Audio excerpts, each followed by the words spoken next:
What we really enjoyed was, we received this email from you, Rafal, that your campaign is not live yet. It's in sort of beta mode, and you showed us the beautiful Kickstarter video.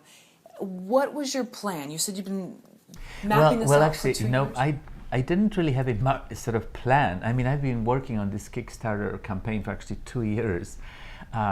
It just has evolved, and each time I'm ready to send it out, and I've been ready a couple of times before, even a year ago, I just get nervous and scared, and I redo it. And so it's really been evolving like soup, and they say the longer the soup cooks, the better it becomes. So I hope it works, and it's been a process. I mean, first it started with getting an artist to convey the beauty and the power of the script in 12 drawings. That was my mission, and that took half a year. I mean, I reached out to so many graphic artists, illustrators, in London, in England, in Canada, and like everyone, and they kept on falling through. And then finally, my wife had a few days off at work, and she just rolled up her sleeves and she just loved these characters, and she just drew these 12 drawings. They're so beautiful. And that was the first step, and I mean, I'm so grateful to her because she saved us, and she really spent so much love and attention into these characters. She really found Casey, and Samuel in these drawings, and in every pencil stroke you feel the emotion. So that was the first step. Then the next step is, let's now get actors who will read the script, because it would be beautiful to have readings of the script with drawings behind. And once again, we started reaching out and finding actors, and finally I was at a soccer game and I met Carmen Cuba, who is Steve Soderbergh's casting director, and I told her, I need to find a wonderful 14-year-old actress. And she says, I just finished this film with Steve, and he found this girl that he loves, Anna Jacobi Heron, and she put us in touch with her, and she was just amazing. She came in, and I found this wonderful old theater actor who's in his 90s, who was just Samuel, and we got them in the studio, and it was just beautiful. It all came alive, Gina was there. Yeah, it was remarkable. I did the readings. So then we had these drawings and these readings, and then I felt this needs some life. So I said, let's start interviewing people on the theme of this film. So I reached out I went to the Museum of Tolerance at the Simon Wiesenthal Center, and there was a presentation which was about various religions coming together. And there was this wonderful Rabbi Adelstein, who I approached, and I said, let's do an interview about forgiveness. Read the script. What do you think? This is a very complicated issue, because in a way Samuel forgives, through forgiving this girl and her blindness, he's in a way forgiving the past. And, and some people could misinterpret it. Is he forgiving the Holocaust, which he's not. It's a personal forgiveness. But it created a really interesting discussion. So he did a really wonderful talk about forgiveness and how it applies to the script. And then he said, you got to get this Muslim professor. You need to get this Buddhist, you have to get this priest. You have to reach out. And he gave me names of people to approach, and we interviewed them all about the themes in this movie. And then out of that, we said, let's just go out in the streets. Let's hit the streets of New York. Let's hit the streets of LA, and let's talk to people. What is world peace? What is forgiveness? What is, the themes of this movie? And we just got all these amazing answers. So then that's how this whole presentation came about. It just evolved. And then, we put it all together, and here it is, But the energy that I think we captured in the, what some of the speakers said, what the public said, in a way, it's sort of like coming into the subtext of the script, It was all there in the beginning in Gina's script, but somehow, to me, it all came alive. And, that energy of the street is what I really want to capture in this film, and it's part of my process. Did you then show the finished Kickstarter video to various people, like you reached out to us and said, this will be launching on this date, just, wanted to put some feelers out.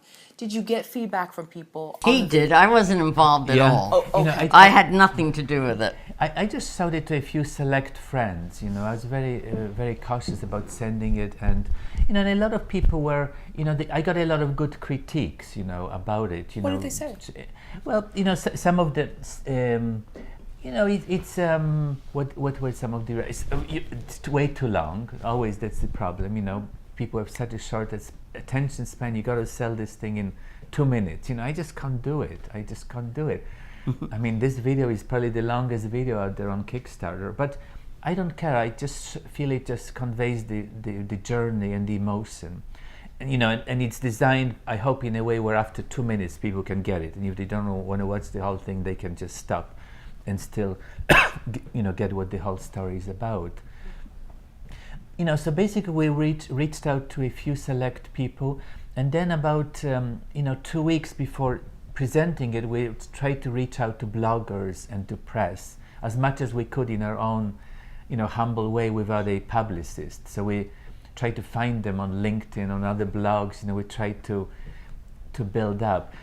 But I'm told that I didn't do it the right way. I'm told that I should have had 1 million Twitter followers already before I launched. But do tell. I want to hear what advice did people give you, and what did you say? Well, I'm just going to throw caution to the wind. It seems that to have a successful Kickstarter campaign, you need like either a celebrity or some kind of a huge network, some foundation. Yeah, that's already behind you right from the beginning. And I don't think I had that, and I don't think I have that, but I'm building it slowly as we go along, and that's why, we're going for a longer campaign of 60 days. Usually they recommend just do it in 30 days, or you'll get people really upset, or, but I'm using it, the first half of this campaign, as a way to slowly to reach out and let the, more and more people know about it, and hopefully the second half will be the real campaign. So then how much did you follow up with individuals once you reached out to those bloggers? I know it's only been a few weeks, but... You know what? I don't think we did, or maybe we might have sent a follow-up message, but we didn't. We just, put it out there, and, and I think what we desperately need now, I think, is someone with a big following who just like endorse, this thing. I mean, I wrote letters. I wrote a letter to Steven Spielberg. I wrote letters, to every star I could think of that I might have had any type of tiny little interaction with, and I'm just praying that, one of them will see it and, champion this film and say, hey, support this film. It's a beautiful project. I'm hoping that maybe Steven will because Martin Landau, who was attached to this project a little while ago when we were sitting with Martin, he read me a letter that Steven had written, that he had sent, because Martin had sent the script to him, and Steven wrote this beautiful letter saying how much he believed in the script and its power and its message, and he was so encouraging to Martin to, whatever I can do to help. So I hope that maybe he'll remember and somehow it'll trigger his, memory, and he will come to us somehow. In planning out the campaign, did you realize how much time per day? Like sometimes I think people don't realize that it's like having a job. Like it's been his job for 2 years. Yeah, no, it really is. I mean, every day. I mean, it was a huge job creating all the video materials. That was hugely consuming, because not only did we did the Kickstarter video, but we did maybe 200 or 300 all kinds of little videos of people in the streets and discussions and this and that, and we're putting them out throughout the campaign. So just trying to get all these videos together was a huge job. But not only that, just trying to present yourself to the world as a director. So not only did I have to create this campaign, but I had to create websites for all my past movies and create blogs and like create new trailers. It has to be marketing, yeah. I mean, I really had to spend, like, while I was presenting this film, I was trying to present myself to the social, to the internet. Because and I noticed that, what was on the web before I began was like totally wrong. Like, people only remembered me from a couple of Roger Corman movies, which I'm so embarrassed about, having even done. And no one seemed to have even known about my Sundance movies or the art films. So I had to like rebuild myself. So between the Kickstarter campaign and rebuilding myself, that was like 2 years of work. And now it's like a huge job just to run this campaign. And I have a couple of wonderful interns and friends and volunteers who encourage me and help. And I really thank them for this, you know. And, you know, and the other thing which I'm very fortunate about is that, you know, Claire Boucher-Grimes, that I just love her music. I approached her like 3 years ago when she was totally unknown.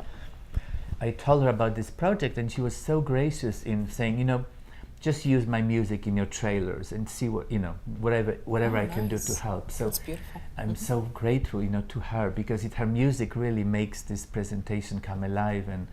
And I'm praying that maybe she will do the music for the film. You know, she's become very well known now, and I'm sure everyone is after her, but I hope that in the end He she will, always has an eye for talent. Yeah. that she will do the soundtrack, because I think she's incredible. I think she's, you know, just an amazing talent.